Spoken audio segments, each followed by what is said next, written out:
Alright guys, in today's video I'm reviewing the Commander NV500. This is OneLeaf's brand new unit. This thing is a digital day/night vision scope. It's got 4K recording, it has interchangeable lenses, and it has a ballistic calculator. So if you're like me, I like boxes, so first we're going to go over the box, then we'll do unboxing.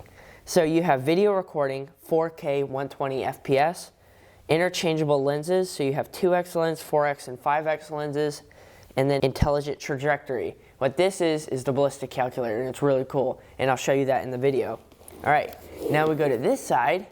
This says lens detection, take a photo, HD port, AP rating, which is waterproof rating, interchangeable lenses, picture-in-picture, profile manager, and one-shot zero. Then you got this side, your product information. Then this side, more features.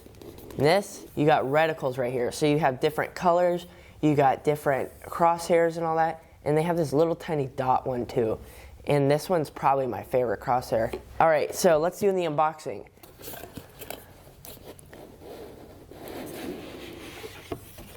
So you got this foam right here to protect it. You have your product manual, so this has your warranty, your manual, and basically everything you need to know about your scope. You got your lens cloth right here. They provide a charger, so this is for your IR light. This is your mount right here. So I'll show you guys how to put that together and all that stuff. Then under this right here is your IR light. So let's pull that out of there. So this is the IR light it comes with. It's got like 3 different modes. So pretty cool, and it's got 3 different levels of illumination. Then you have this, you have your eye cup, and I'm going to tell you what I really like about this in a second. And then you have your sunshade. You're going to need this when you're using daytime mode. Then what I like to call these is the goodie bag. It's got your charger and your Allen keys and the screws for your scope mount. Then you have a little baggie, so you can transport everything in this bag. This is their smallest lens. This is the 2x lens, and they have an adjustable aperture, and I'll show you guys that in a second. This is the 4x lens, and they're coming out with even more magnification lens. So this one does not have an adjustable aperture. So this is the scope right here, and this is probably the main selling point. Look how tiny this thing is. It's small. Now obviously when you put the eye cup on there and the lens, it does get a little bit bigger. It's such a great scope, and I'm going to show you guys why. Alright guys, let's talk features. This scope is so jam-packed with features. If I did all of them, I would probably make an hour-long video. I am not kidding. Is that a bad thing? No, it's a great thing, because that means you can customize it to yourself. So this thing is jam-packed with features. It's not even funny. So I want to go over the baseline features, then I'll list the rest of the features in the description below. So if you want more context, then again, look in the description. You should find all the goodies in the description. So let's talk main features. One of the most important features is it has a very good sensor. It is a Sony STARVIS CMOS sensor. It does have some words. I'll throw up what the full sensor name is on the screen so you can see it above me. That's the full sensor. So what the sensor allows you to do is to record 120 FPS and 4K. So you can get 120 FPS and 4K footage out of this thing. So what this does is if you guys like slow motion, you want to catch that pellet flying through the air and hitting that target, then you can, because this thing records 120 FPS. I'll throw up a footage of me shooting a apple in slow-mo with it.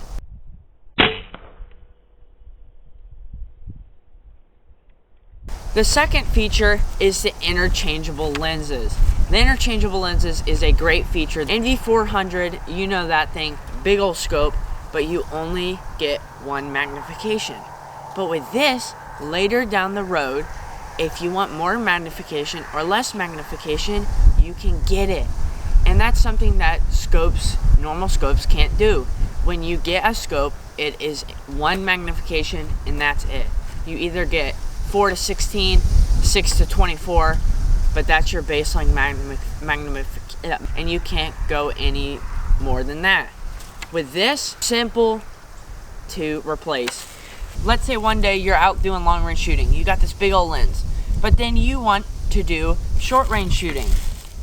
Do this, pull this little thing right here, clip it off, take it off, then line this bad boy up, give it a little push, twist. Now you have a rat hunting machine. It makes it more compact, and that's all you gotta do. All you gotta do to change the lens. Then you wanna take it off, pull this, twist it off, it's off, then slap on your bigger lens. That's all you gotta do. I'm not kidding. It's that easy. So now I wanna shoot long range again. Push, twist. That's it. Now, what this allows you to do is a lot of versatility. You don't have to stick with a certain magnification. Yeah, that easy. It's crazy. One of the other features is the day, night, and starlight modes. The daylight, starlight mode, or the daylight and starlight and nighttime modes are really cool. Daytime mode. You know what daytime mode records like a normal camera. You can go out, shoot birds all day in daytime mode. Then it's starting to get dusk, but it's not dark enough really where you want to use your night vision. You switch to starlight mode. Starlight mode grabs all the remaining light that is there and kind of amplifies it and makes it lighter. So I'll show up a clip of me. This was this morning. So as you can see everything to about 170 yards and even further. It takes the remaining light and amplifies it, making it easier to see. And this is perfect for nighttime and daytime. You're at the crack of dawn. It's just not bright enough to use your daytime. You switch to starlight and you can see. So really cool. Probably really good for deer hunting too, when it's just a little bit too dark outside, but it's shooting hours and you just can't see good enough. Then you switch to starlight mode and bang. Then you got nighttime mode. Nighttime mode is when it's pitch black, you're rat hunting, coyote hunting, whatever you're doing. You switch to that and you can see like it's daytime. I am not kidding. Then you got daytime mode. Again, already said that. Pigeon hunting, bird hunting or whatever, but nighttime hunting and starlight mode, cool features. All right, let's talk this guy right here. What is this guy? Is this just a normal flashlight? No. To put it short, yes, it's a flashlight, and no at the same time. What this is an IR light. What an IR light does is it shines a beam of light just like a flashlight, except it's invisible to most animals and, importantly, us and most animals.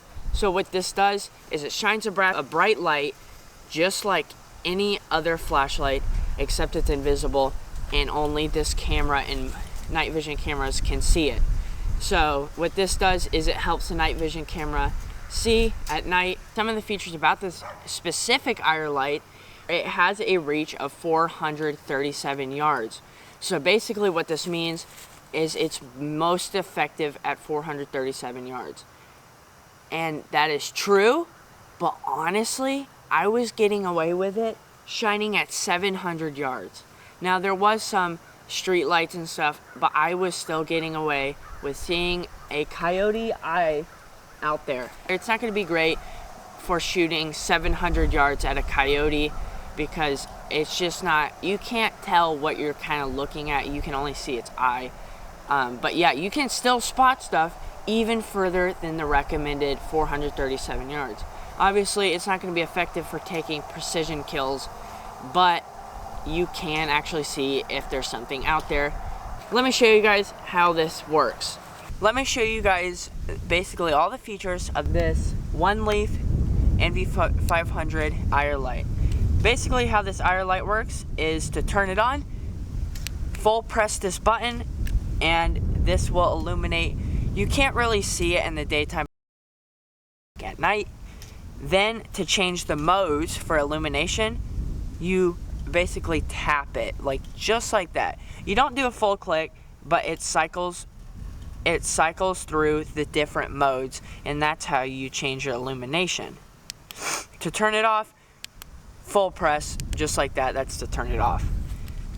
If you want to reach out far with your IR light, twist it this way, and what this does is it focuses the beam of light and basically gets you a tight view so you can see, basically reach out to 437 yards and see what you're looking at. Let's say you just want to light a barn for rat hunting, twist it this way, and it widens the beam of light and you can light up a whole barn with it. Really cool.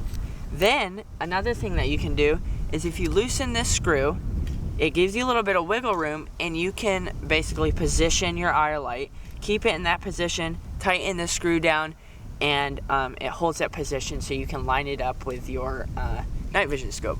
Pretty cool. Let's talk one-shot zero. So one of the main features of this is it has a one-shot zero.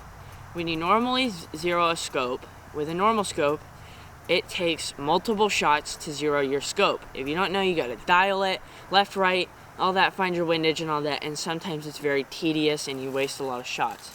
The one-shot zero, I'll throw up an example of how it works. Alright, I'm gonna give you guys a good idea of what zeroing the scope looks like, and it gives you all the information you need to know about zeroing inside the scope.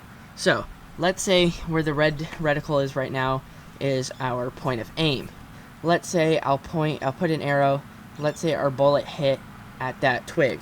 So what we would do is we would keep that white reticle on our target and we would scroll with the scroll wheel like this. Then when you want to go up, you press the middle button in the scroll wheel and you would go up just like that. So basically what that does is it aligned your target and the point of impact. Then you would press the record button. It would ask what do you want to save it in, and you would save it in one of these slots. I'm going to press exit because I don't need to save it. And then it would zero your scope, just like that, and that's how you zero your scope. So as you can see how it works, you get your white, red, you get your white crosshair, and you move it to your bullet impact, you save it in a profile, and it sights it in. So what this does is you basically use less shots. What I would recommend doing, take 3 shots, find the average grouping, drag your red crosshair in the middle of it, and then bring it over to your target and save it in a profile. That will help find your average grouping so you don't accidentally mess it up. Don't accidentally use a flyer to sight it in because that would be really bad. Another thing I'd recommend, use a very stable rest. I've had issues with me trying to do it without a stable rest, and sometimes it just doesn't get very precisely sighted in. But yeah, that's one of the recommendations, and I really like this feature. It's helped me a lot in situations where I just need to quickly make sure my gun's zero. And yeah, so I actually did it yesterday. We were gonna leave to my grandma's farm, and I needed to sight it in, and I did it literally in 3 minutes probably. Yeah, so really very handy feature. It also has 7 crosshairs. I'll throw up what all those look like. You have multiple different crosshairs. If you want to hold over, then you can. If you want a simple red dot, or if you want a simple little dot, you can do that one. I also like the one with the dot in the middle, 3 lines and 1 down, or 2 lines on the side and 1 down. Looks like a T. I really like that crosshair, probably one of my favorite crosshairs. Then you got this ball. Another feature that I thought was cool with the reticles. You have first focal plane and second focal plane. First focal plane, what that does, as you zoom in, your crosshair gets bigger. So if you like that, you can do it. Most scopes nowadays, I believe, use first focal plane, and it's better for holdovers and all that stuff. Then you have second focal plane. As you zoom in, the crosshair stays the same size. So a lot of people also use that, and most scopes also have that.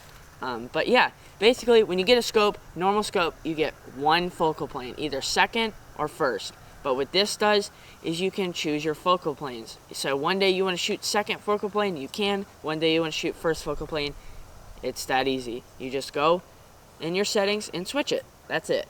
I really like that feature. I think it's really cool because I've never experienced first focal plane, so it's cool to be able to experience both and figure out if I like it or not.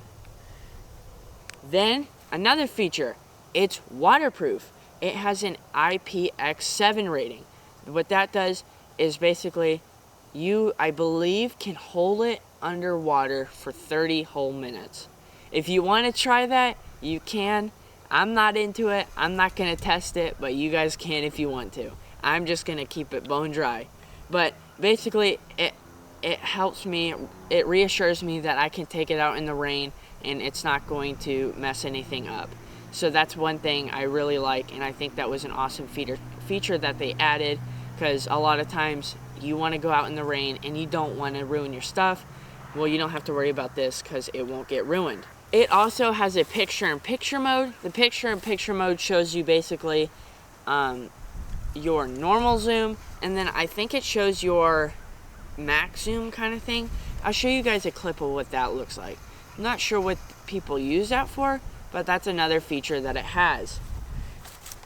Another feature that I thought was really cool that Backyard Airguns does a great job showing. I don't actually have an external monitor, but he does a great job doing it. Basically what you do is you connect your HDMI cord to it and your monitor. You can actually get monitors on Amazon for like 50 bucks. They record in 1080p. So you set your monitor up, you connect your scope to it, and it displays real-time footage of what your scope's looking at on the monitor. So let's say you want to teach a kid how to shoot, then you set the monitor up, you connect it, and you say, hey kid, watch this, and they can see exactly what you're doing in the scope. It also can show them that bullets drop. I think most kids apparently don't know that. I don't know how they don't, but I think some kids think guns are laser beams and just go pew. That's not how it works, but yeah, if you want to, you can set up a monitor and show them exactly how that all works. So I think that's really cool. I'll show you guys what the port looks like, and here you go. This is their bigger lens. This is their 4x52. So you get 4x magnification of a base magnification of 4x to 52 times. That is insane. That's a lot of magnification, and you guys will see that in the testing. So this is their biggest lens. It's just a plain lens, and you got your focusing ring right here. But yeah, you get a ton of magnification with this lens. This one right here is a little bit cooler. This is their 2x26. You get a 2 base magnification by 26.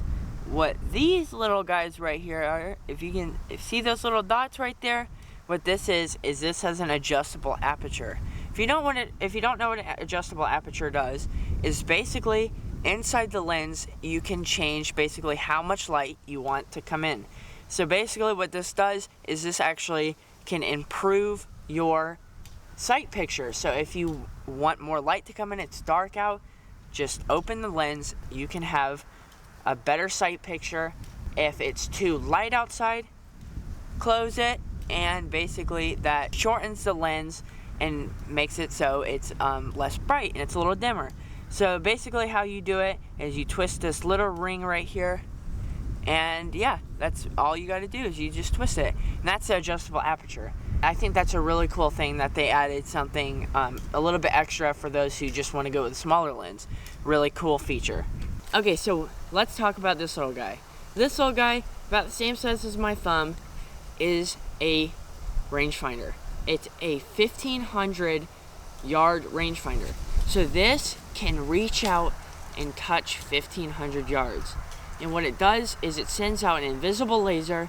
Invisible laser comes back, hits the little screen on here, and this basically calculates how long it took for that laser to hit that and gives you the yardage. And it's very accurate. Compared to my other rangefinder, it's telling me about the same exact readings.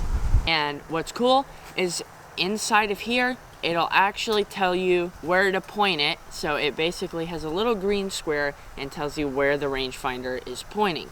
So I thought that was cool and very helpful. So you're not just pointing it, trying to figure out where the IR or the laser is being pointed, and you can get a correct reading. What this also does is this, when it tells the range, it goes into the scope and says, hey, there's a target at 400 yards. That enables the ballistic calculator in here, and it tells you where to aim inside of here. That's the next thing we're going to talk about, ballistic calculator. what this ballistic calculator in here does is this tells you exactly where to aim at certain yardages. So basically, you type in all your information about your gun, your bullet speed, and your temperature, your weather, and all that. Once you put it all of it in there, it calculates every single thing for you. So I set in my information in here, and let's say there's a squirrel at 100 yards. There's a squirrel at 100 yards, but I sighted in at 50. So what this does, I range it, and it says, hey, all the information you've given me, this is where you're supposed to aim. But there's a little green dot that pops up and tells you where to aim. So this thing is like cheating. I'm not kidding. So with a normal scope, what you're gonna do is you're gonna go in your ballistic calculator and you're going to type in all your stuff, and then after about a minute or so, you finally get where you're supposed to aim. And then the squirrel's gone. But with this, you click a button, tells you how far it is, it's 100 yards, does the information for you immediately, and says, aim here. And that's all. And then also when you zoom in, it moves the green dot again. So if you don't know, with a normal scope, when you do holdovers, which this is basically what it does, you hold over. When you do normal holdovers with normal scopes, as you magnify it, your holdover actually will change. So what this does is it does it all for you, so you're never ever gonna miss basically another shot. You're always gonna know exactly where to aim. It is insane. And it also does this too with hold unders. And there's a squirrel at 15 yards, you're gonna have to do something called a hold under. A hold under basically means at a certain range, since the bullet is going higher, it's at kind of its peak, you're gonna have to hold under from the target. Sounds really weird, but this will tell you where to aim for that too. It also tells you angles.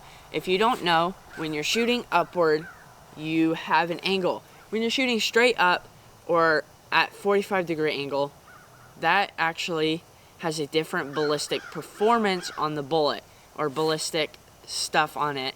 So it actually doesn't shoot as you would be shooting horizontally. The gravity doesn't take the right, or it doesn't do the same thing it does when you shoot horizontally. So what this does, it says, hey, you're at an angle of 45, and then when you range it, it puts a little green dot, and normally you have to hold under, and it tells you exactly where to hold under. You have a squirrel up in the tree, 45 degrees.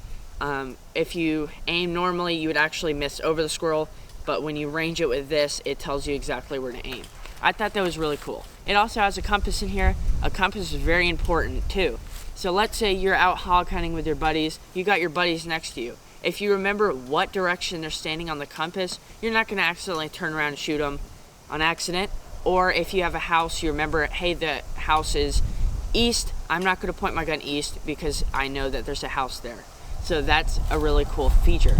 And to set it all up, it tells you exactly what to do, how to calibrate it, and all that stuff. I thought that was really cool. All right, all you're gonna need is a Picatinny rail and the NV500 and an Allen key or a wrench. So you're gonna find your desired position on here. All right, first you wanna find your position where you feel most comfortable with your setting where your eye is. So mine is about right there. So then hand tighten these nuts a little bit so they sit on there. Just make sure they're snug. Then once you get them hand tightened, grab your Allen key or your wrench, and with an Allen key you would just stick them in these holes and tighten them down. Just like that. So that's about right. You don't want to do it too tight because you could risk ruining your Picatinny rail or breaking something or stripping it. All right, that's good enough for me, and that is how you mount it. Really simple, and yeah, really simple, just like that. That's how you mount it. Then if you got your rangefinder, stick it on there, get your biggest included Allen key, and screw it on, and that's all you gotta do.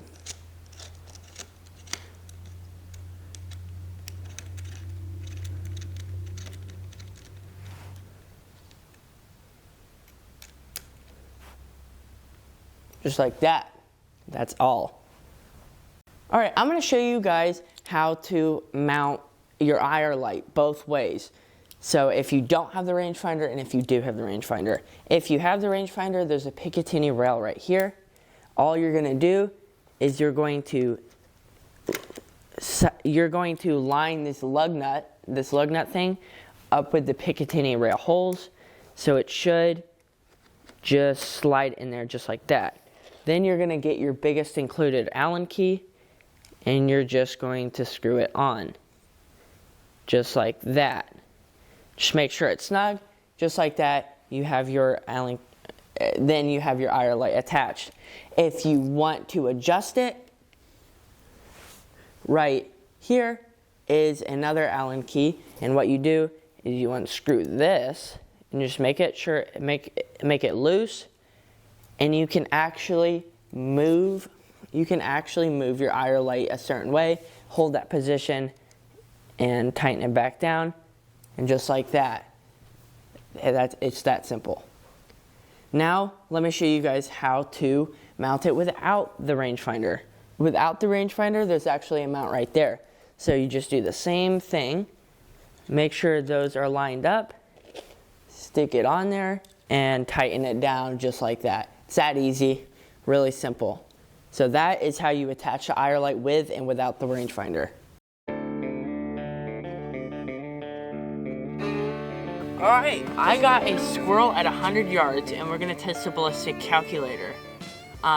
There is 0 wind today, so it should be pretty easy. So first we're going to range it. We are at 100 yards. Alright, let's take a couple shots at this little squirrel. Nailed it. Let's see if we can hit it again.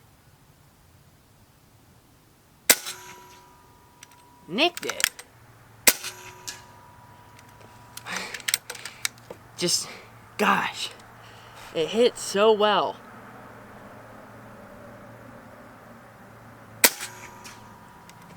Dude, this ballistic calculator is crazy.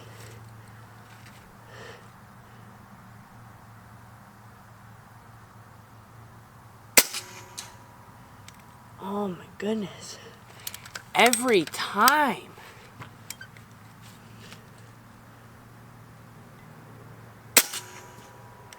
Nicked it.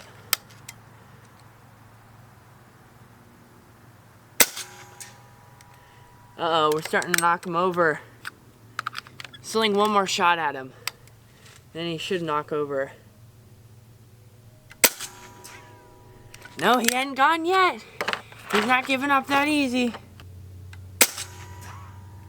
Alright, I think that's good enough. Alright, so the ballistic calculator is crazy accurate. Like, that is a target that big at 100 yards and it's doing that.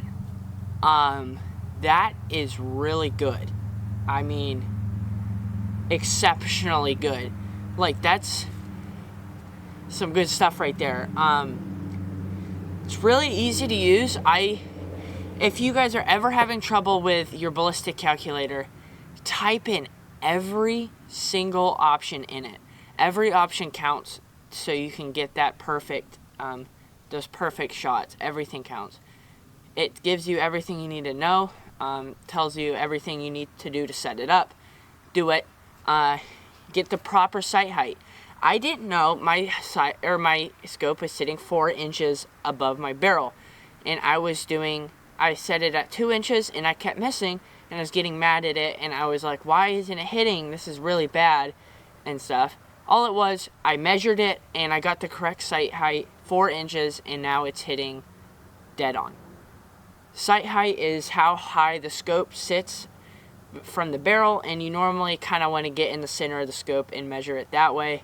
So, yeah. So, really cool. As you can see, 100 yards at squirrel. If that would have been a real squirrel, dunzo. Yeah. Ballistic calculator, really good. Thumbs up. I would say if you're, also, when you set it up, make sure your scope's dialed in good. Because otherwise, even with a normal ballistic calculator, like on your phone, you'd still miss. I would make sure yours at least hitting within an inch, so that ballistic calculator actually does its job correctly, so it's not any user error. So, yeah, that's what the little small things I recommend, and I hope you guys enjoyed this segment. First, magnification. Second, third, fourth, fifth, sixth, seventh, eighth, ninth, 10th, 11th, 12th, 13. And you can see the brick on that house, which is crazy. You can see the lines on the brick at that house. Especially in taking magnification, it looks really good. It looks phenomenal. That looks really good. Alright, let's try the bigger lens. This is at 1 power, 2 power, 3 power, 4 power, 5 power, 6 power, 7, 8, 9, 10, 11, 12, and 13. That's what you're getting at 13 magnification at 560 yards with the bigger lens. So it definitely has more magnification than the smaller lens.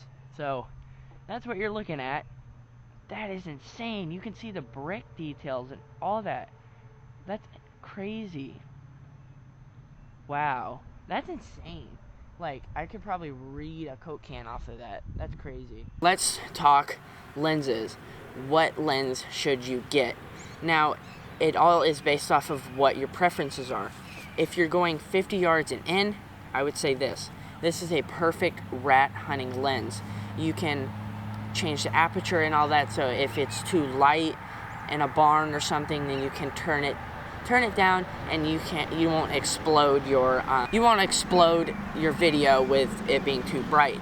But I would recommend this for 50 yards and in. I wouldn't say this is perfect for long range shooting. Now for the bigger lens, 300 yards and in. This is what this is good for. It looks great. You saw that 560 yards at that house. Looked great. You could see the outline and everything in that. So I would say if you're going for a long range shooting, I would say get the bigger lens. The smaller lens just doesn't perform as well as the bigger lens does at longer ranges.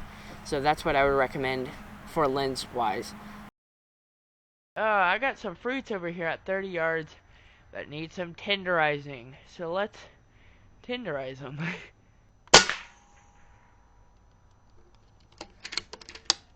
Second one. Oh.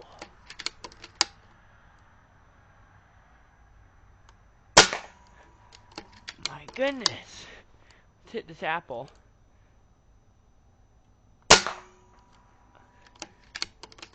Alright, let's knock this orange off. Oh my goodness, the smack noise. Sheesh. Let's hit this gong too.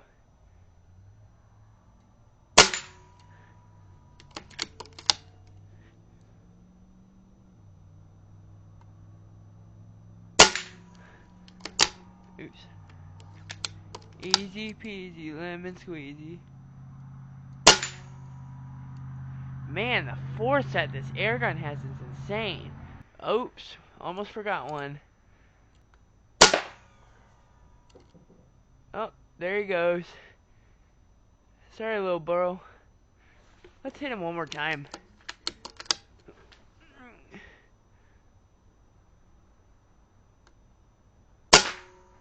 Oh my goodness.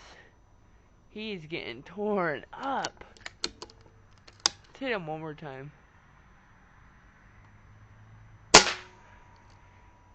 Alright, I think we'll leave him be. He's had enough. I think he's dead. Alright, let's talk about the Commander NV500 for a second. Let's talk about the buttons first. There are 5 buttons in all. There is the scroll wheel button, the 3 buttons right here, and the turn it off button. All these 4 buttons right here all have a purpose, and they serve it well. The scroll wheel is to scroll through stuff, change magnification, all that. Then you have your menu button and your OK button in a very nice place. Then you have your kind of control buttons in the menu, or I mean inside the screen. So these all have different uses and all that, and I really like how they didn't add like a quadrillion buttons. They all have their different uses. They're really easy to learn, and when you're doing stuff inside the menu, they tell you what these buttons do, and that's really helpful. So I also like how these buttons light up. Let's say you're out hunting a coyote. You can't be shining your flashlight trying to find the record button. It won't work. You're gonna scare the coyote. These buttons actually have a light. You'll know what you're pressing. Obviously the scroll wheel, you'll know what you're pressing, you can feel it. But yeah, these light up. So you have an indication of where your buttons are, where you can record and all that. So I like that. That's a big step up over the NV500. Inside the menu, you can turn it off if you want to save battery life. I would recommend probably turning it off during the daytime. The battery in here is internal. So internal means it's in there. So all you got to do is charge it, and there's no like extra big old turret looking thing popping up out of the way. It's internal, so making it a little bit more compact than the NV500. I also like this eye cup. See this eye cup? You just unscrew it and then it's off. I like that. I like how it's not having to like stretch it over a ring or whatever. It's just unscrew it, and it's very nice. I also like how they added these. This is an issue though I have with normal scopes. Normal scopes, you had this. Why do you do like? Okay, so the normal scopes, you have the objective right here, and it makes the scope caps turn with it when you're turning the objective. What One Leaf did is they made it so this is a different part from the scope cap. I like that. So when I'm turning an objective, it's not turning and getting stuck. It stays like that. I really like that. I really, really do. I also like the ease of use in the menu. In the menu has instructions, so you're not having to carry around your manual or something or figure it out yourself. Every part inside the menu has instructions. If you look at the ballistic stuff, it tells you everything you need to do the ballistic. It's crazy. They have everything in here, so it's really user friendly.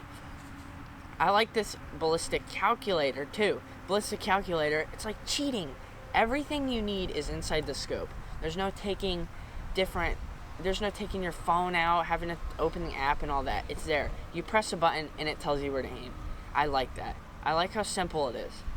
The ease of use is just amazing. It's really simple to use. You could probably teach a caveman to do it and he would do fine. I mean, a caveman could use this. This is how simple it is. But you get this jam-packed features. Like, there's an insane amount of features. And it's like cheating. I can rat hunt and bird hunt at the same time. All I do is I sight in all my bullets, and then I just go through the menu, and then I choose what I want to do for today. Let's say I want to rat hunt. I already have the ballistic information typed in. I want to rat hunt. I sighted it in at 10 yards. I saved it as a profile. But then I want to bird hunt right after. Then I would just sight it at 50 yards, save it, and I can switch between the two. It's insane. Like with the normal scope, you wouldn't have to do that. Every time you change your bullet, or every time you want to do your different yardages, you have to dial and all that junk. It's great. It's really great. And I want to say thank you again, One Leaf, for sending this out to me. I really appreciate it. I will cherish this forever. It'll probably, hopefully, be on this gun forever. And I love it. It's really cool. It's going to help me a lot. I got to learn to use it still. I'm still fiddling with the ballistic calculator. I'm still learning the scope. But once I learn it, this thing's going to be a bird machine. And this extra lens right here, I can slap it on my Nodos and have a squirrel gun. Considering how stinking small this thing gets, I could have a squirrel gun and I can record the hunts for y'all.